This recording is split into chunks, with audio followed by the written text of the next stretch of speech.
Good evening once again. So today we want to talk about the key to understanding statistics. This lecture of today is to set pace for the subsequent lectures we'll be having from next tomorrow. And we'll discuss statistics, some aspect of research methodology also, where they are closely related.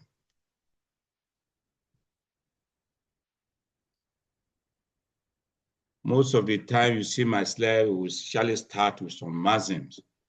This is one of my maxims. Statistics and management are two faces of the same coin. The coin is evidence-based decision.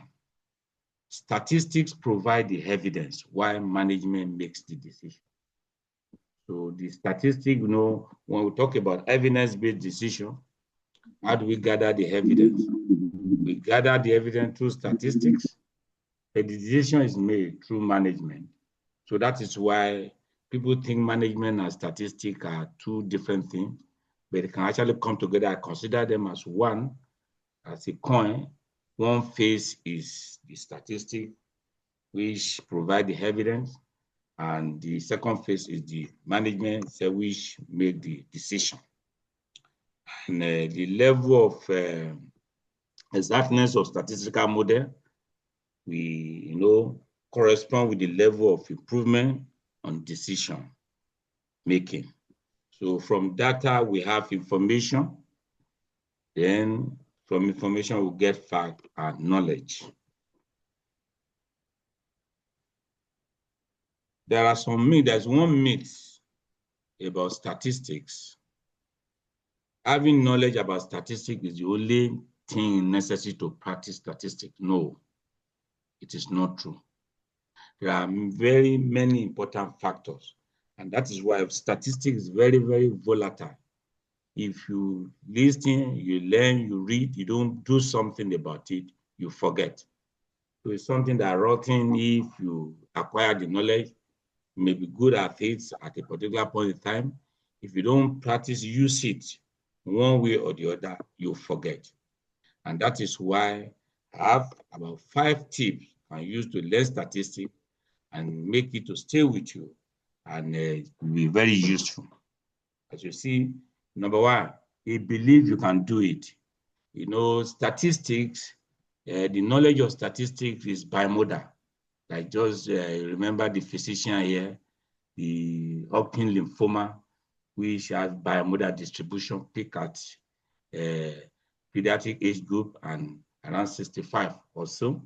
So knowledge of statistics, that like that of mathematics, because statistics is a branch of mathematics. And you discover that those people that understand it, they look like genius, as if they are so good. The other people, they don't know, they don't like it. So you have group of people, you have average. You see people, many people say, oh, they don't like mathematics, they don't like statistics. But the people that like it, they are very good at it. You now know that there must be a secret behind it. So once you get to know the secret, it's very, very simple. Just like mathematics is very simple. One of the simplest thing you can actually learn is statistics.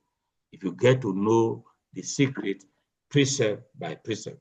So if you believe you can do it, that's one. Then you have a commitment to best practice. You must know the best practice when it comes to using evidence to make decisions. Then experience in applying the skills in different situations. You must try to make use of it. When you learn something, the secret behind it is applying it, learning it, reading about it, then try to practicalize, try to apply it. Then read, apply. As you're applying it, if you have some gray area, you search literature, you try to read about it, understand. You go back to apply it. That is where you discover that there will be something you learn in statistics that you've never read of it. By the time you're applying it, you discover you are doing it. Maybe you're running analysis or trying to make sense of data. You discover a lot of things that you have not read in the book. Sometimes you will have known through experience before you even see somewhere where somebody wrote it in the book. So people that understand statistics, not everything they learn they actually read in the book, because by applying, you get to know something. Do you know that what we read in book is just small aspect of experience of the author? And many times, not every author are competent in documenting or in passing the information across to people to the same extent. So they have the degree of competence, vary with author. And that is why you see you can have many books concerning subject, especially statistics. You now have few that are very good. And if you get hold on those books, it will open your eyes. So that is why a lot of things you may even learn you have not read in book. So that is why reading, doing. That is the way to learn statistics. Proficiency in using statistical tool and a resource library. You must have a resource library. So let's just unfold each of them precept by precept. I believe you can do it. One thing about fact and evidence and your belief is that there is an overlap. So most of the time, evidence we believe is an overlap between the fact and evidence and our belief. That is why if you look at the first, let's look at the first one, confirmation bias, fact over our belief. So what you see when you are trying to examine something, you are trying to think over something, you are trying to make observation, make a sense of maybe data or whatever, you see that somehow, the facts there and your belief overlap.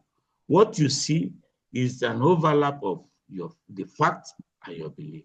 And that is why the more you get more facts, the more you read widely, it may change your belief. The more you are vast in gathering evidence, in trying to understand a particular subject or concept, the more it changes your belief. So anytime you now face with new facts, what you see is an overlap of the facts at hand, the new fact, and your original belief. And it's the same thing you see in the second diagram. Evidence, you ignore a lot of evidence because of your belief. So evidence you believe is an overlap of the fact and the evidence at hand and your belief.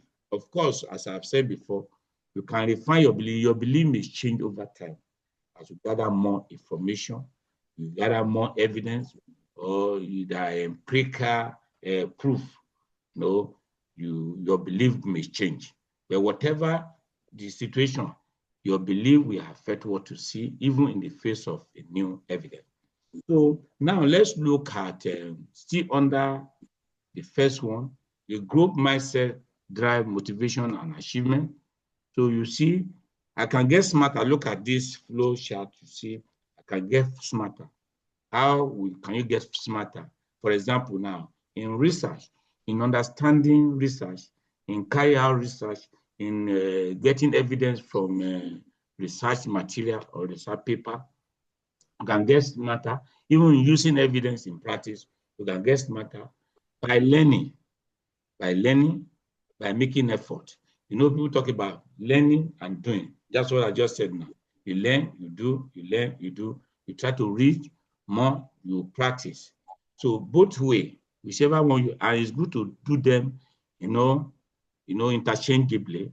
At the end of the day, you spend more time and work harder. What it means is that improve your efficiency and higher achievement. Now, let's move to the next one. A commitment to the best practice. You must be committed. So if you don't want to, make evidence-based decision, actually you won't want to know anything about statistics. I believe most of the time people that came for this lecture now is because you want to make evidence-based decision on whatever you are doing, and that is why. So there's level of this commitment. The person that doesn't have the commitment, even if whatever the case may be, even if they have the opportunity, they may not have the time. They spend their time for other things. But I know that people have many other things to do. Some people rush from work. Some people you are supposed to be resting, or you have something now you now drop as opportunity cost and listening to the lecture. You are committed to the best practice. So the way you make sense of data is Ali, I'm not stopping anybody from cooking, but go into the kitchen early so that it can be clean and so locked. let's And you don't mute disturb ourselves. our sleep. Let's mute. I beg of If you want to talk at home, let's mute. It's only when we want to have questions, we can now unmute. So now look at data. Look at the first flow chart here. It's the data science, raw data collected. You see, data is process data. This is the data science process. Then you clean data. Then you exploratory data analysis, and build model from it and algorithm. Then from there you communicate, visualize report. That is, you can plot graph to summarize. In descriptive statistics, you plot the graph. Then you have your data product information, which you can apply. So the quality of data now. So how do you ensure that all this information they are, because somebody, you can tell live with statistics. Someone can bring evidence. How valid is the evidence? So to be sure that the evidence is valid, the most important thing is the quality of data. So if the quality of data is questionable, what are those things about quality of data? The data, is it clean? Say, is it complete? Is it calculable? No, it's something that comprehensive. Is the data comprehensive? Chosen then credible. Those are the things, that is why many times if you get a paper, you want to review a journal article, you look at the method, you try to see what are the materials, how did they generate the data. So all those things they are pointer to the quality of data. Of course, garbage in, garbage out. Dr. Ramato. Oh, sorry. Yeah. So the quality of data, all those things, is garbage in, garbage out. If the data quality is no good, the output, the evidence, you cannot be sure of the evidence. The validity of the evidence is questionable. So the next one is experience in applying the skill in different situations. You must try to have experience in different, in different setup. So there's something about statistics. The people in the biologists, the biologists and social sciences scientists develop statistics over the period of time. Maybe we'll talk about it in the next lecture on Thursday. We'll talk about the logic of scientific reasoning. We have given the lecture before, we'll still revisit it. You discover that the biologists and the social scientists, we develop statistics over the year. And it make it easy. When you understand statistics, you'll be able to apply in different sectors. But the fact that you are a doctor or you are a health worker or a healthcare professional, sometimes when even the statistics, data from banking, you can make sense of it. It's the same principle. You see, you should be able to apply even to certain extent. We know that yes, your field, you'll be competent in your field, but the competence also can be because it's the same principle, but there are some variation. Because biostatistics is in a form of applied statistics, is the application of statistical principle to biology, including health, public health, anything biology. And that is the domain of health most of the time. But in econometry also, they apply it to economics, and psychometry to psychology. By biostatistics, econometry, psychometry, those are the field that actually develop statistics over years, because we'll talk about the reason why it was biologists that developed statistics, not mathematicians. You hear something like Fisher, names like Fisher. They were genetics. Carl Pearson, Spearman, all those people were genetics. They developed statistics over the years. So the experience in applying the skill in different situations will also help you. So don't be afraid. That is why once you are faced with How do I apply? It's just a matter of to get some information, to read about it, and see, look at the principle. How do I apply it? The more you do, the more you understand. Then the proficiency in using the tool. So gone are those days.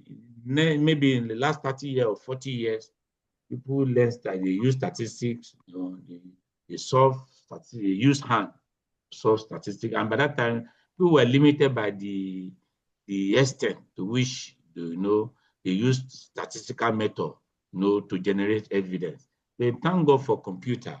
So with computer now, that is why in our series, we don't want people to be bored down with equation when it comes to statistics. You can play down on equation and you still understand the principle. You still understand the logic behind a particular statistical method. And how will you do if you don't even bother to know a cram formula, to know something, but you just understand the principle? It's by using statistical tool, and the skill is available. And the funniest thing is that once you know one, it's easy to learn the other one. And it's good to know which one is more applicable in your field. And sometimes if you are a starter, you want to start learning, which one, we'll talk about which one we should start with, which one is easier for you to learn before you move to the other. So look at these statistical packages. These packages we just talked about, like SPSS, Stata, SAS, MATLAB, Minitab, Review, eView, Mathematica. All these, just selected some few that are more applicable in biomedical research and in biostatistics. So these are the one, about 6 of them here: SPSS, SAS, Stata, GMP. So let's quickly look at the feature. By quickly looking at the feature, you'll be able to know which one should I even try to learn first. And if I've learned one, which one should I learn? Depending on what you want to use it for. Okay. Look at the feature on the first column, learning curve. Let's look at it one by one like that. Learning curve means that how is it easy to learn? When you say gradual, you can easily understand it, gradually. When you say pretty steepy, it's difficult to understand, and you may have to, learn some other thing before you can easily understand it. Then look at SPSS. It's gradual, it's easy. In fact, it's the easiest to learn statistics. SPSS is the easiest. You know the reason as you go along looking at the feature. SAS, pretty sleepy, and then gradual starter, but SPSS is easier than starter to learn. But as you start using starter, just like a P-info, you see that you'll be faster. Then the SAS, GMP, gradual. Then we have R, pretty steepy. Then Python, steep. Now, pretty steep rather. Then user interface. User interface means that if you open this, so how does it communicate? How easy is it for you to know how to get yourself around the software? And SPSS, point and click, and that is why it's the easiest, because it has the most developed graphical user interface. They have a lot of icon. When you click on it, it will analyze. It will tell you, is it constellation you want to do? Is it frequency? Is it mean you want to calculate? Is it regression you want to do? When you click on that one, in that one also it gives you, some option. So it has the highly developed graphical user interface, and that's why it is easiest to use. It's the most friendly when it comes to learning statistics. And SCS is programming. You have to type something, some pretty program language, you click in. But those ones that require program language, they are faster in the sense that when you are still trying to click somebody, if you have learned it, you just click, it has given you the result. You just type within short time. So that is why those ones that are, once you get to know it, it will be faster when you want to use them. It will be faster. At the initial stage, for you to learn it, it may take time. But once you master it, it's easy for you to use. Starter, programming and point and click. No, the last version from version 15, 16, 17 now, they've already improved the graphical user interface for Starter, just like that of SPSS. So before, usually like a program, you must clear, type some things, but now, you can actually click. Because the reason being that for a beginner, it may be difficult for you to begin to learn, what will I type? How do I type the command? All those things. But with point and click, you get yourself across. But later, if you now want to learn, because even when you point and click, if you now look at the platform, it will have written the program there for you. So it's a way of learning. If you now want to, okay, let me, instead of clicking this, I can as well type this, and by the time you learn it, you move faster later. SAS, point and click. That's why it's gradual also, those are improvements. So because Starter and SAS, they discovered over the year, people, big company, they use SPSS because it's easy to use. And that's why it's still the most expensive. SPSS is still the most expensive because they have market more than other. So especially people that are ready to pay, they don't want to stress themselves. And that's over the years also. Starter tried to bring the point and click to improve their own graphical user interface, just like the same thing as GMPSS. How is still programming, because this one is free. It's a community. Some people that develop and keep on developing. In fact, they have the highest capacity when it comes to the capacity, because people start continue adding different. Then Python also a program. Then data manipulation. It is strong with SPSS, very strong with SAS. All those ones that require somebody is, please mute, let everybody mute, please. So data manipulation. And you didn't go to see doctor. I want to know the person that is somebody is disturbing the class. Please let everybody mute.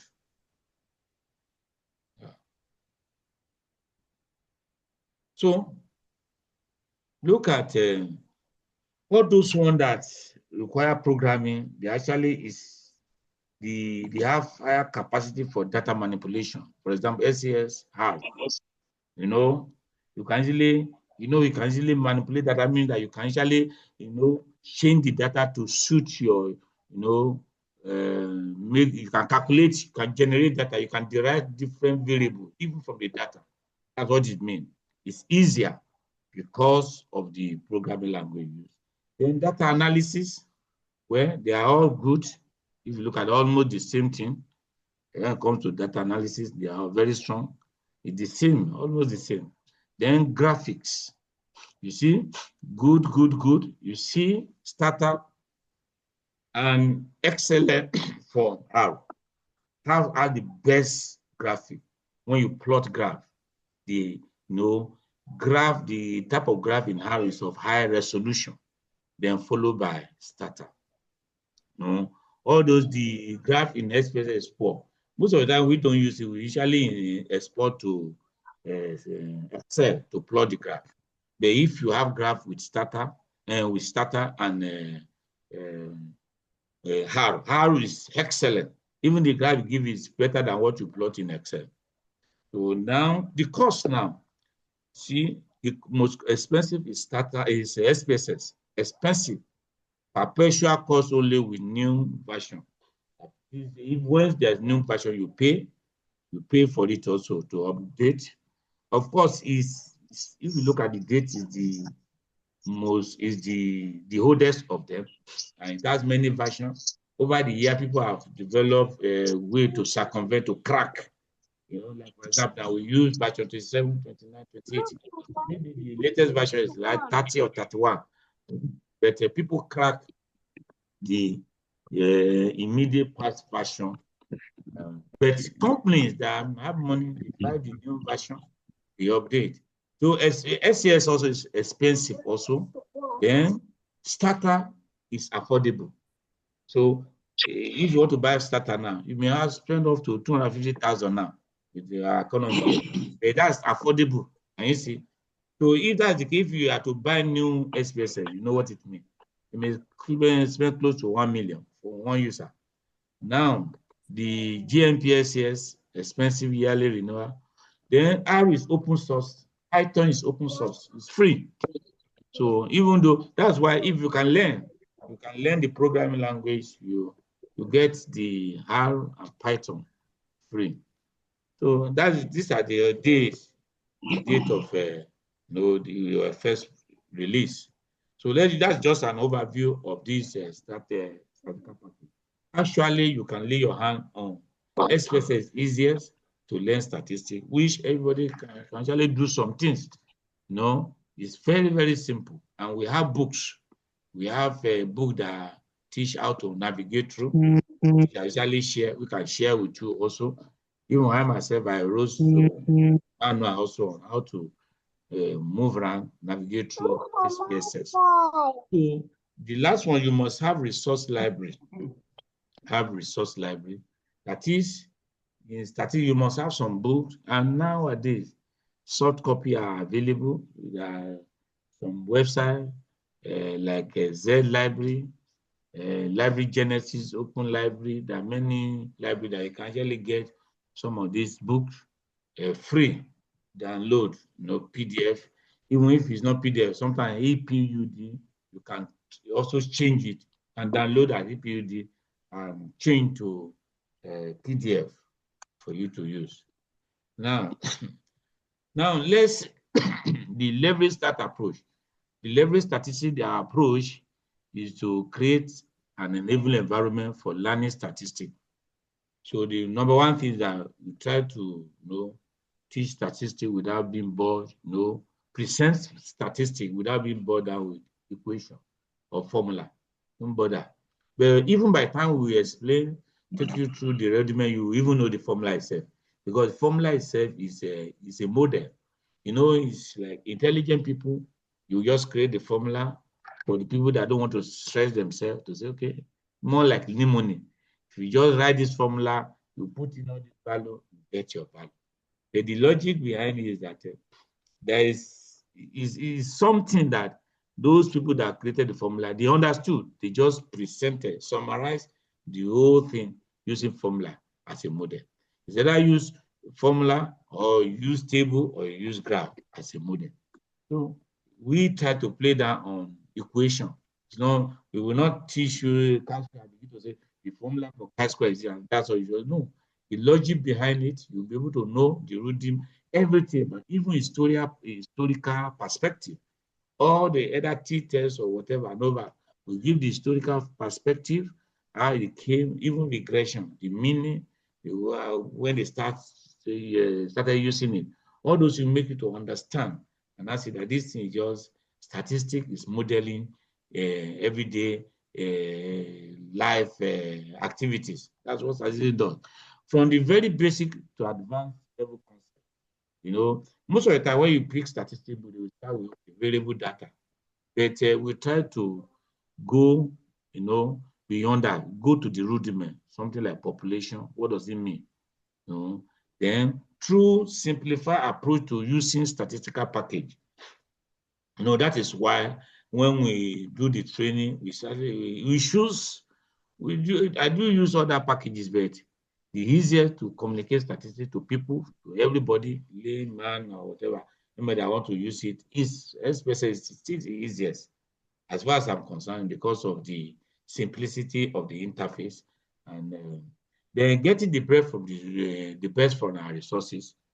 The best way is to, attend lecture, workshop regularly, then watch the lecture video available. We try to, send the video to people, but they are very heavy. The best thing, okay, leave it. It's free on YouTube. You upload to YouTube. There's my YouTube handle.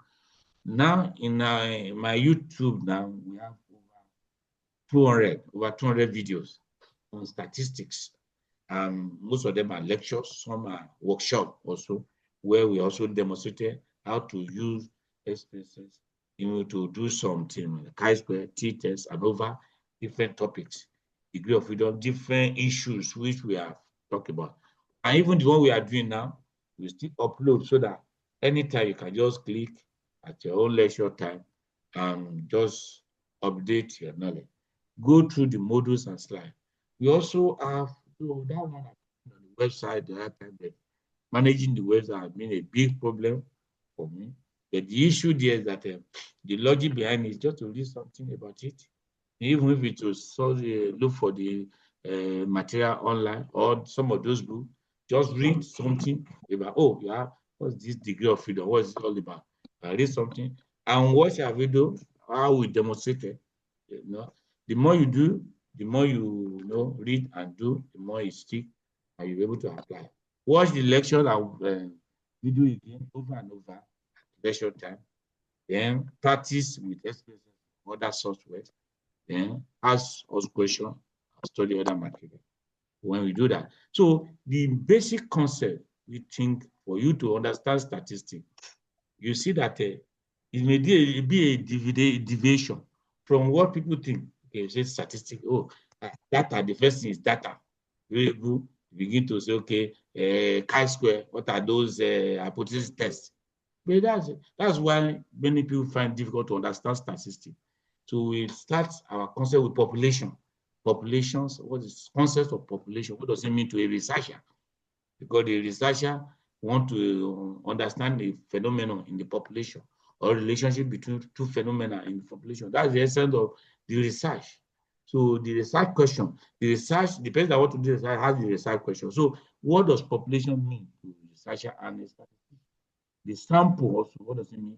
Variable data, the way people present data, make it confusing to people.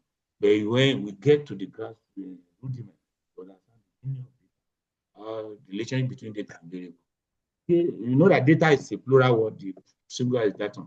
Scale of measurement, parameter, what does it mean? Statistic, descriptive statistics, then inferential statistics, probability, the relationship between statistics and probability. Very, very important. You get to know that in between descriptive and inferential is the probability itself. So I think that's the end of today's talk. But I wouldn't know if there's any question. If you have question, you can ask, you can unmute and ask, or you can shout, whichever one. You can unmute and ask question. You unmute yourself, ask your question, or shout.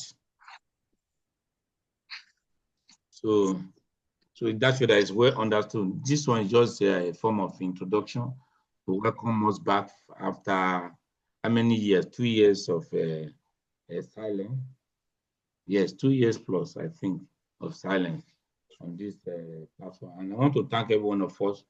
You see, know, the platform has been there, and many times people call, say, when are we revamping the platform? And I say, okay, we plan to do that in the next few months. A lot of commitment. I just say, okay, now it's a very good community. It's something I enjoy doing. Let me just look for a way to, even despite my busy schedule, let me continue. And I want to thank you also. I know that everybody is busy. Before I didn't even know that people will come up first day like this. Thank you. Professor Wakwe. Good evening, sir. Good evening, sir. Nice to hear you. Nice to hear you again. Thank you very much. We appreciate you, sir. Thank you, sir. I'm very grateful, sir. Yes, sir. Dr. Enes. Good evening. Dr. Enes. Dr. Yapo. Baradari. Good evening. The Yapos. Good evening. Oh, sure, God. Thank you very much. Yes, Thank you. I appreciate it. Yeah. Thank you, sir. Yes, sir. Thank you very much, sir. Dr. Idris Fatima. TJ. Dr. Violet. Dr. Ramatu. It's long time. Longest time, sir. Thank you, sir. Thank you. Yeah, Dr. Nonju. Dr. Ngoziana. Dr. Akitude, thank you. Dr. Akitayo. Well done, sir. Good evening, sir. Good evening, sir. Yes, sir. How's his family? Yes, sir. Long time. Thank you. Well done, sir. Okay. Well done. Thank you. Dr. Okay, Oyekwere. well done. Yeah, thank Yes, you, sir. Yeah. Dr. Oyekwere, good evening. Well done, sir. Yeah, thank you, sir. That's it. You wanted to say something? Okay. The next lecture is on Thursday. Yes, Thursday by 7. Okay. Well done, sir. It's Tuesday and I don't know whether I Thursday. can get a link to the recording. Yes, I will send it. I will send. Once I put it, I will send it to the platform also.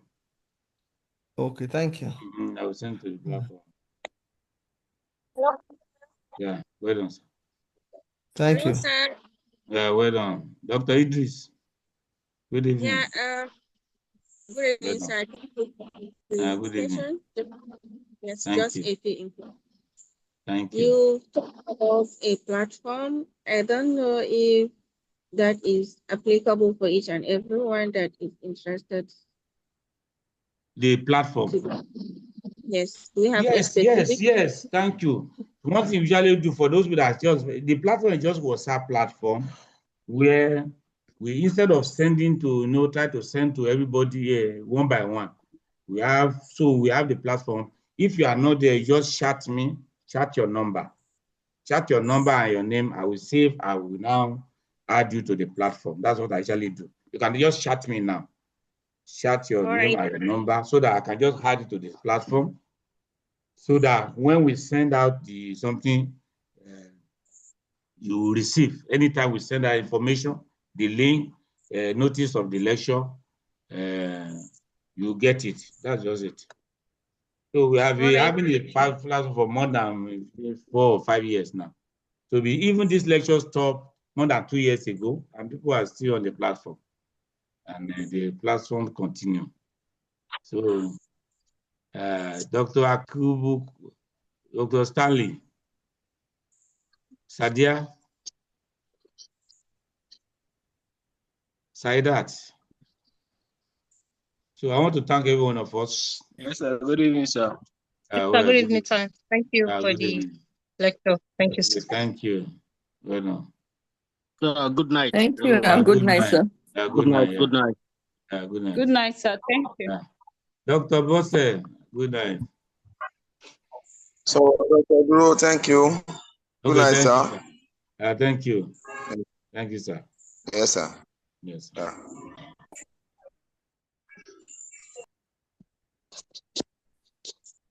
Foster Patrick.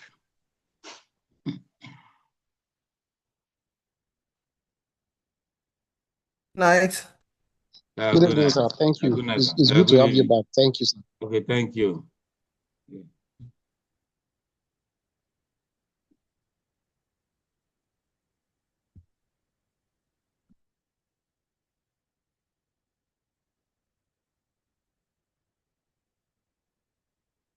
Dr. Nwafo. Nwazo. Dr. Nwazo. You are muted. If you are muted, I will not hear you.